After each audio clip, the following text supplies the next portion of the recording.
കേരളത്തിന്റെ അങ്ങോളം ഇങ്ങോളം ഇപ്പോൾ പുസ്തകോത്സവവും സാഹിത്യോത്സവവും എല്ലാം നടക്കുന്നത് നിരന്തരം നടക്കുകയാണ്. പക്ഷെ ഇതിലെല്ലാം എത്തുന്ന ഫണ്ടുകൾ കോടിക്കണക്കിന് രൂപയാണ്. അപ്പോൾ ഇതിലെന്തെങ്കിലും ദുരൂഹത ഉണ്ടോ? കാരണം ഇതിൽ പങ്കെടുക്കാൻ എത്തുന്നവരുടെ പശ്ചാത്തലം പരിശോധിക്കുമ്പോൾ നമ്മുടെ പഴയ സംഭവം ഉണ്ടല്ലോ, കട്ടിംഗ് സൗത്ത്, അന്ന് ആ വാക്യങ്ങൾ ഉപയോഗിച്ചവരാണ് ഇതിൽ പങ്കെടുക്കുന്ന അതിൽ ഭൂരിപക്ഷം പേര്. ഇതിൽ പിന്നിലുള്ള ദുരൂഹത എന്താണ്?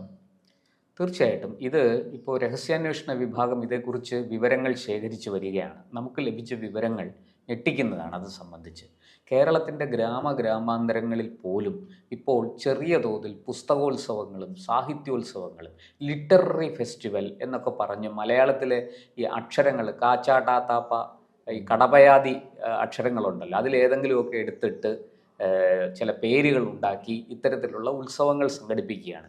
ഇത് ലോക്കലായിട്ട് പ്രാദേശികമായ ചിലപ്പോൾ ചില ലൈബ്രറികളായിരിക്കും, ചില ലൈബ്രറികൾ ഒത്തുചേർന്ന്, നിരവധി ലൈബ്രറികൾ ഒത്തുചേർന്നായിരിക്കും അങ്ങനെയൊക്കെ നടക്കുന്നുണ്ട്. ചില പ്രത്യേക പേരുകളിലുള്ള ചില സംഘടനകൾ, അവരുടെ കൂട്ടായ്മകൾ, അവരൊക്കെയാണ് ഈ പരിപാടി സംഘടിപ്പിക്കുന്നത്.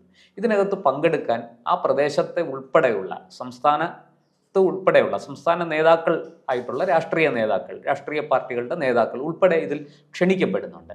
പക്ഷേ ഈ പരിപാടികളിൽ പ്രധാനമായിട്ടും വന്ന് സംസാരിക്കുകയും ഈ പരിപാടിയുടെ ഒരു ആകർഷണമായി കാട്ടുകയും ചെയ്യുന്നത് നിങ്ങളിപ്പോൾ പറഞ്ഞതുപോലെ, ശ്രീജിത്ത് ചൂണ്ടിക്കാട്ടിയതുപോലെ, ചില ഈ കട്ടിംഗ് സൗത്തിൽ വരികയും അതിനെ സംബന്ധിച്ച് വലിയ വിവാദങ്ങൾ ഉണ്ടാകുകയൊക്കെ ചെയ്ത അർബൻ നക്സലൈറ്റുകൾ, മാവോയിസ്റ്റുകൾ, അങ്ങനെ ആ പശ്ചാത്തലമുള്ള ചില ആൾക്കാർ അല്ലെങ്കിൽ അവരുമായിട്ട് ബന്ധമുള്ള ചില ആൾക്കാരൊക്കെയാണ് ഇതിൽ പങ്കെടുക്കുന്നത്.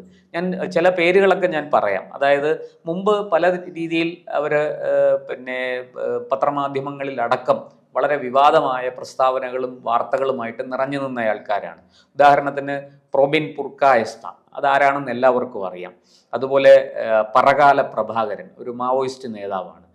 അതുപോലെ പിന്നെ നിരന്തരം വിവാദങ്ങൾ ഉണ്ടാക്കുന്ന അരുന്ധതി റോയ്, അതുപോലെ ടീസ്റ്റ സെറ്റൽവാദ്, ഇങ്ങനെയൊക്കെയുള്ള നിരവധി ആൾക്കാരാണ് ഇതിൽ വന്ന് പങ്കെടുക്കുന്നത്. ഇപ്പോൾ ഇവർക്ക് വന്നു പോകാനുള്ള ഫ്ലൈറ്റ് ടിക്കറ്റ് അടക്കം കേരളത്തിലെ പ്രധാനപ്പെട്ട വിമാനത്താവളങ്ങളിൽ ഏതെങ്കിലും ഒന്നിൽ വന്നിറങ്ങുന്ന ഇവരെ അവിടെ നിന്ന് ഈ സമ്മേളന സ്ഥലത്തേക്ക്, ഉത്സവം നടക്കുന്ന സ്ഥലത്തേക്ക് കൊണ്ടുപോകുന്നു, തിരികെ കൊണ്ടുവിടുന്നു. ഇവർക്ക് വരാനും പോകാനും ഫ്ലൈറ്റ് ടിക്കറ്റാണ് കൊടുക്കുന്നത്. സാധാരണ ഇതിലല്ല അവർ വന്നു പോകുന്നത്. ഇതിനുള്ള പണം എവിടെ നിന്ന് വരുന്നു എന്നാണ് രഹസ്യാന്വേഷണ വിഭാഗം പ്രധാനമായിട്ടും അന്വേഷിക്കുന്നത്. അതുപോലെ തന്നെ ഇത്തരം പരിപാടികൾ സംഘടിപ്പിക്കുന്നത്, ഈ പരിപാടികളെക്കുറിച്ച് നമ്മൾ പരിശോധിച്ചാൽ വളരെ കൃത്യമായിട്ട് സാഹിത്യോത്സവമാണ്, പുസ്തകോത്സവമാണ് എന്നൊക്കെ പറയുമെങ്കിലും ഇതിനകത്ത് നടക്കുന്നത് മുഴുവനും ഒരു രാജ്യവിരുദ്ധ പ്രചാരണങ്ങളാണ്. നമ്മുടെ രാജ്യത്ത് കഴിഞ്ഞ കുറേ വർഷങ്ങളായിട്ട് നടന്നു വരുന്ന പ്രവർത്തനങ്ങളെ, നമ്മുടെ വികസന പ്രവർത്തനങ്ങളെ അടക്കം പരിസ്ഥിതിയുടെ പേരും പറഞ്ഞ് അല്ലെങ്കിൽ ജനങ്ങളെ കൂട്ടത്തോടെ കുടിയൊഴിപ്പിക്കുന്നു എന്നുള്ള വ്യാജേന ഈ സർക്കാരിനെതിരെ, വികസന പ്രവർത്തനങ്ങൾക്ക് എതിരെ ചില പ്രൊപ്പഗാൻഡകൾ, ചില പ്രചാരണ തന്ത്രങ്ങൾ അവിടെ ആവിഷ്കരിക്കപ്പെടുന്നുണ്ട്. പരിസ്ഥിതിയുടെ പേര് പറഞ്ഞ് കൂട്ടത്തോടെ ഈ ആൾക്കാരെ ഓടിക്കുന്നു, ഈ പ്രദേശത്തുനിന്ന് ഇല്ലായ്മ ചെയ്യുന്നു എന്ന് പറഞ്ഞ്, ഈ വികസനത്തിൻ്റെ പേരിലാണ് ഇതൊക്കെ നടക്കുന്നത് എന്ന് പറഞ്ഞ് ഒരു പ്രചാരണം നടക്കുന്നുണ്ട്. നമുക്കറിയാം കൂടംകുളം ആണവ വൈദ്യുത നിലയം വന്ന കാലത്ത് അതിനെതിരെ ആരൊക്കെയാണ് വലിയ സമരവുമായിട്ട് രംഗത്ത് വന്നത് എന്ന്. ശരിയാണ്, അതിനകത്ത് ഇപ്പോൾ ഒരു ആണവ നിലയം വരുമ്പോൾ ജനങ്ങൾക്ക് ആശങ്കയുണ്ടാവും. പക്ഷെ ആശങ്ക പരിഹരിക്കാൻ സർക്കാർ പറയുന്നത് നമ്മൾ മുഖവിലക്കെങ്കിലും എടുക്കണ്ടേ, വിശ്വസിക്കണ്ടേ? തരുമ്പും വിശ്വസിക്കാതെ 100% ഇത്തരമൊരു ആണവ നിലയം ഇവിടെ വേണ്ട എന്ന് പറഞ്ഞ് അതിനെ ആ പ്രദേശത്തുനിന്ന് ഇല്ലായ്മ ചെയ്യാൻ, ആ വികസന പ്രവർത്തനം, നാടിന് മുഴുവനും ഗുണം ചെയ്യുന്ന ആ വികസന പ്രവർത്തനം ഇല്ലായ്മ ചെയ്യാൻ ശ്രമിക്കുന്ന ഒരു കൂട്ടം ആൾക്കാരെ കുറിച്ചൊക്കെ നമുക്ക് ധാരാളം വാർത്തകൾ പുറത്ത് വന്നിട്ടുണ്ട്. ഈ കൂടംകുളം അതിൻ്റെ ഏറ്റവും നല്ലൊരു ഉദാഹരണവും കൂടിയാണ്. അതുപോലെ ഈ കട്ടിംഗ് സൗത്തിൽ നമുക്കറിയാം കേരളം സ്വതന്ത്രമായ ഒരു രാജ്യം. അതെ, കേരളം, തമിഴ്നാട്, കർണാടക, ആന്ധ്ര, തെലുങ്കാന, ഈ 5 സംസ്ഥാനങ്ങളെ, ദക്ഷിണേന്ത്യൻ സംസ്ഥാനങ്ങളെ വിഘടിപ്പിച്ച്, അതായത് ഇത് ഭാരതത്തിൻ്റെ ഭാഗമല്ല, ഇതിന് ഭാരതത്തിൻ്റെ ഈ ഉത്തരേന്ത്യൻ സംസ്കാരവുമായിട്ട്, ഉത്തരേന്ത്യൻ ശൈലിയുമായിട്ട്, ഉത്തരേന്ത്യൻ രീതികളുമായിട്ട് ബന്ധമില്ല, ഇത് വേറിട്ടൊരു ജനതയാണ്, ഇത് വേറിട്ടൊരു സംസ്കാരമാണ്, അവർക്ക് മുമ്പേ ഉണ്ടായ ഒരു സംസ്കാരമാണ്. നിരവധി പ്രചാരണങ്ങളാണ് അതിൻ്റെ പേരിൽ നടന്നത്. അതിനെക്കുറിച്ചും വലിയ തോതിൽ അന്വേഷണങ്ങളൊക്കെ നടന്നിരുന്നു. നമുക്ക് അതിനെക്കുറിച്ച് അന്ന് തന്നെ അത് വാർത്തയാകുകയും വിവാദമാകുകയും ചെയ്തു. അതിൽ പങ്കെടുത്ത പലരും ഇന്ന് നിരീക്ഷണത്തിലാണ്, മാധ്യമപ്രവർത്തകരടക്കമുണ്ട് അതിൽ.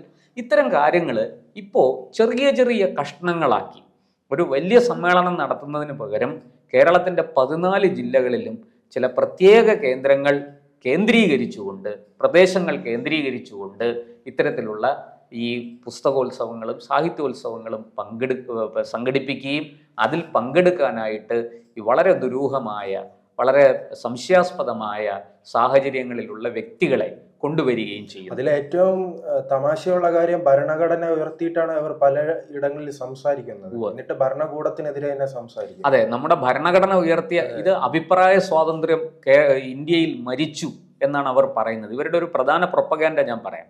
ഈ കഴിഞ്ഞ നിരവധി വർഷങ്ങളായിട്ട് ഇത്തരം പരിപാടികൾ നടക്കുന്നുണ്ട്. ഇപ്പോൾ ഏതാണ്ട് കോവിഡ് കഴിഞ്ഞപ്പോൾ തൊട്ട് വളരെ ശക്തമായിട്ട് ഇത്തരം കാര്യങ്ങൾ നടക്കുന്നുണ്ട്. അതിനു മുമ്പ് നമ്മുടെ ചില പത്രങ്ങളും ചില ബുക്ക് പബ്ലിഷേഴ്സും ഒക്കെയാണ് ഇത്തരത്തിൽ അവരുടെ എന്താ പറയുക, അവരുടെ കച്ചവടം വ്യാപിപ്പിക്കുന്നതിൻ്റെ ഭാഗമായി അവരുടെ പുസ്തകങ്ങൾ കൂടുതൽ വിറ്റ് പോകുന്നതിനായിട്ട് വർഷങ്ങളായിട്ട് കേരളത്തിൽ പുസ്തകോത്സവം നടന്നു വരുന്നുണ്ട്. കോഴിക്കോട് നടക്കാറുണ്ട്, എറണാകുളത്തുണ്ട്, തിരുവനന്തപുരത്തുണ്ട്, നമ്മുടെ നിയമസഭയിൽ തന്നെ പുസ്തകോത്സവം സംഘടിപ്പിക്കുന്നുണ്ട്, സർക്കാർ നേരിട്ട് സംഘടിപ്പിക്കുന്നുണ്ട്.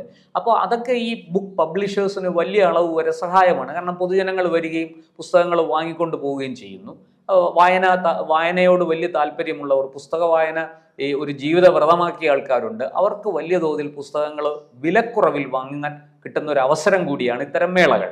പക്ഷെ ഇതിപ്പോൾ അതിനപ്പുറത്തേക്ക് പോയിട്ട് ഈ പറയുന്നത് പോലെ 14 ജില്ലകളിലും വളരെ ഗ്രാമാന്തരങ്ങളിൽ പോലും ഇത്തരത്തിലുള്ള ചെറിയ ചെറിയ പരിപാടികൾ സംഘടിപ്പിക്കുന്നുണ്ട്.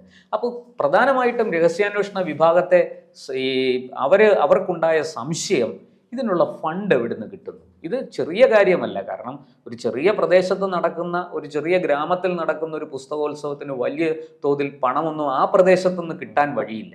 പിന്നെ ഇത്തരത്തിലുള്ള ആൾക്കാരെ പുറമേ നിന്ന് കൊണ്ടുവരുന്നു. അവരുടെ വരവ് പോക്കിനുള്ള ചെലവ്, ഈ പണം എവിടെ നിന്നാണ് ഇവർക്ക് ലഭിക്കുന്നത്? ഇതാണ് ഈ സംശയം തോന്നാനുള്ള ആദ്യം ഉണ്ടായ സംശയം. ഇതാണ്. അങ്ങനെയാണ് അവരിത് അന്വേഷിക്കാൻ ആരംഭിച്ചത്. അങ്ങനെയാണ് നമുക്കും ഈ വിവരം ലഭിക്കുന്നത്. എന്തായാലും നമുക്ക് കൂടുതൽ വിശദാംശങ്ങളിലേക്ക് ഇപ്പോൾ പോകാൻ കഴിയില്ല. കാരണം ഇത് രാജ്യസുരക്ഷയെ കൂടെ ബാധിക്കുന്ന ഒരു വിഷയമാണ്. പ്രത്യേകിച്ചും ഒരു വിഘടനവാദം നമ്മുടെ നാട്ടിൽ ഉണ്ടാക്കിയെടുക്കാൻ മനഃപൂർവ്വമായൊരു ശ്രമം നടക്കുന്നുണ്ടോ എന്നുള്ളതാണ് പ്രധാനമായിട്ടും പൗരത്വ ഭേദഗതി സമയത്തെല്ലാം വലിയ രീതിയിൽ കണ്ടിരുന്നല്ലോ. ഈ രീതിയിലുള്ള ആശയപ്രചരണം നടത്തി അതിന്റെ ഫലം അവസാനം കണ്ടതാണ് ഡൽഹിയിൽ വലിയ കലാപത്തിലേക്ക് മാറുന്നു, 48 പേരിലധികം മരണപ്പെടുന്നു. ഇങ്ങനെ ആശയപ്രചാരണം നടത്തുന്നവരെ പൂട്ടാൻ എന്താ സർക്കാരുകൾക്ക് കഴിയില്ല? തീർച്ചയായിട്ടും അതിന് സർക്കാർ സംവിധാനത്തിൽ മുന്നോട്ട് പോയി നിയമപരമായിട്ട് അവർക്കെതിരെ നടപടി സ്വീകരിക്കുകയാണ് വേണ്ടത്. അത് പലപ്പോഴും സർക്കാർ അത് ഈ രാഷ്ട്രീയത്തിൻ്റെ അടിസ്ഥാനത്തിൽ, ഇപ്പോൾ കേന്ദ്രം ഭരിക്കുന്ന കക്ഷി, കേരളം ഭരിക്കുന്ന കക്ഷി, പ്രതിപക്ഷം എന്നൊക്കെ പറഞ്ഞ് രാഷ്ട്രീയം ഇങ്ങനെ നിൽക്കുകയാണല്ലോ. അതുകൊണ്ട് ആ രാഷ്ട്രീയത്തിൻ്റെ ചുവട് പിടിച്ച് പലപ്പോഴും പല സർക്കാരുകളും കണ്ണടക്കിയാണ്. ഞാൻ നേരത്തെ പറഞ്ഞു വന്ന വിഷയത്തിലേക്ക് മടങ്ങി വരാം. ഈ പറഞ്ഞതുപോലെ അഭിപ്രായ സ്വാതന്ത്ര്യം ഇവിടെ മരിച്ചു, അഭിപ്രായ സ്വാതന്ത്ര്യം ഇല്ല എന്നാണ് ഇവർ പറയുന്നത്. പക്ഷെ നോക്കൂ, കഴിഞ്ഞ നിരവധി വർഷങ്ങളായിട്ട് ഈ പുസ്തകോത്സവങ്ങളും സാഹിത്യോത്സവങ്ങളും സംഘടിപ്പിക്കുകയും നിരന്തരം കേന്ദ്ര സർക്കാരിനെതിരെ വലിയ തോതിൽ വിമർശനം ഉയർത്തുകയൊക്കെ ചെയ്യുന്നുണ്ട്. ഇവിടെ ആരും അവർക്കെതിരെ ഒരു നടപടി എടുക്കുന്നില്ല, ഒരു കേസ് പോലും രജിസ്റ്റർ ചെയ്തിട്ടില്ല, ഒരു FIR ഇട്ടിട്ടില്ല. പിന്നെ എന്ത് അഭിപ്രായ സ്വാതന്ത്ര്യം മരിച്ചു എന്നാണ് ഇവർ പറയുന്നത്? എനിക്കത് മനസ്സിലാകുന്നില്ല. മറ്റൊരു വശത്ത് ഈ പറഞ്ഞതുപോലെ രഹസ്യാന്വേഷണ വിഭാഗം ഇവിടെ ഏത് പരിപാടി നടന്നാലും അവരതിൻ്റെ വിവരങ്ങൾ ശേഖരിക്കും, അത് റിപ്പോർട്ട് ചെയ്യും. ഈ പരിപാടിക്ക് പുറകിൽ ആരാണ്, ഇതാരാണ് സംഘടിപ്പിച്ചത്, ഇതിൻ്റെ ഉദ്ദേശം എന്താണ് എന്നൊക്കെ അത് അവരുടെ ജോലിയാണ്, അത് അവർ ചെയ്തുകൊണ്ടേയിരിക്കും. പക്ഷേ അതിൻ്റെ പേരിൽ ഇവിടെ ആർക്കെതിരെയും ഒരു നടപടിയും ഉണ്ടായതായിട്ട് അറിയില്ല. അങ്ങനെ എന്തെങ്കിലും ഒരു ചെറിയ നടപടി ഉണ്ടായെങ്കിൽ ഇവരാരെങ്കിലും മിണ്ടാതിരിക്കുമോ? വലിയ വായിൽ നിലവിളിച്ചുകൊണ്ട് രംഗത്ത് വരും. ഇപ്പോൾ കട്ടിംഗ് സൗത്തിനെതിരെ പോലും ഒരു കേസെടുത്തതായിട്ട് നമുക്ക് അറിവില്ല. പക്ഷേ അതിൻ്റെ വിശദാംശങ്ങൾ പരിശോധിക്കുന്നുണ്ട്, അത് നമുക്കും അറിയാം. മാധ്യമപ്രവർത്തകർക്ക് എല്ലാവർക്കും അറിയാം ഈ കാര്യം. അതുകൊണ്ട് ഈ ഇത്തരത്തിലുള്ള ഈ ലിറ്റററി ഫെസ്റ്റുകൾ, അതിൽ വന്ന് പങ്കെടുക്കുന്ന ആൾക്കാർ, അവരുടെ പശ്ചാത്തലം, ഇതൊക്കെ അന്വേഷിക്കേണ്ടതാണ്. തീർച്ചയായിട്ടും ഇക്കാര്യത്തിൽ സംസ്ഥാന സർക്കാരും കേന്ദ്ര സർക്കാരും കൂടുതൽ അവധാനതയോടെ, കൂടുതൽ ശ്രദ്ധയോടെ, കൂടുതൽ ജാഗ്രതയോടെ പ്രവർത്തിക്കണമെന്നാണ് പറയാനുള്ളത്.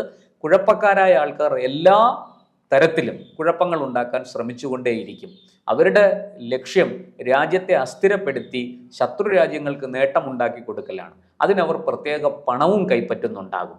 പക്ഷേ നമുക്ക് നമ്മുടെ നാടും നമ്മുടെ സ്വാതന്ത്ര്യവും നമ്മുടെ സമാധാനവും നമ്മുടെ സംസ്കാരവും ഒക്കെ വളരെ വലുതാണ്. നമ്മുടെ ഭരണഘടന അതിനുമൊക്കെ മുകളിലാണ്. ആ ഭരണഘടനയാണ് നമുക്ക് തണലായി നിൽക്കുന്നത്. അതുകൊണ്ട് നമ്മുടെ ആ സ്റ്റേറ്റ് എന്ന സംവിധാനത്തെ തകർക്കാൻ ഒരു ശക്തിയെയും അനുവദിക്കരുത് എന്നാണ് നമുക്ക് ഈ അവസരത്തിൽ പറയാനുള്ളത്.